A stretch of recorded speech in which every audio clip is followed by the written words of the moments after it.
सर्वांना माहित असेल 2n/3en ए बी चे पगाराचे गुणोत्तर. खर्चाचे गुणोत्तर किती मित्रांनो -2 आणि या ठिकाणी किती -5 बरोबर. या ठिकाणी 400 रुपये त्यांचे शेष आहे, 400 रुपये बाकी आहे. मग असं तिरकस गुणाकार करतात वगैरे वगैरे. खूप लेंदी पद्धत आहे मित्रांनो. ओके, या वयामध्ये हा त्रास करून घेऊ नका तुम्ही. मी जे सांगतो तो कार्यक्रम करा, फायदा होईल. ऐका मग. मग मित्रांनो काय आहे या ठिकाणी पगाराचे गुणोत्तर. पगाराचे गुणोत्तर, पगाराचे गुणोत्तर एकदम काळजीपूर्वक बघाल मित्रांनो. 100% पगाराचे गुणोत्तर आहे मित्रांनो 2:3 आहे बरोबर. आणि खर्चाचे गुणोत्तर किती मित्रांनो? खर्चाचे गुणोत्तर आहे या ठिकाणी 2:5 आहे. क्लिअर. आणि बचत किती मित्रांनो? बचत पहिल्यांदा मित्रांनो उत्पन्नानंतर खर्च केल्यानंतर जी रक्कम शेष बाकी असते त्याला बचत म्हणतो आपण.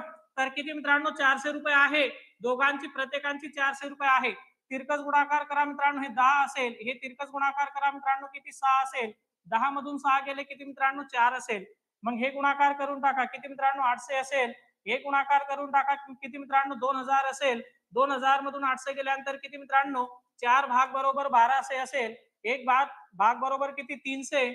3 गुणिला 2 किती मित्रांनो 600 रुपये एचा पगार असेल आणि 900 रुपये मित्रांनो बी चा पगार असेल. क्लिअर इथपर्यंत? डोकं गणगण करायला लागलं असेल मित्रांनो. पहिल्यांदा थोडी प्रॅक्टिस करावी लागते, त्यानंतर तो प्रश्न कळेल, काही प्रॉब्लेम नाही. ओके, त्यानंतर पुढे जाऊयात मित्रांनो पुढच्या प्रश्नाकडे.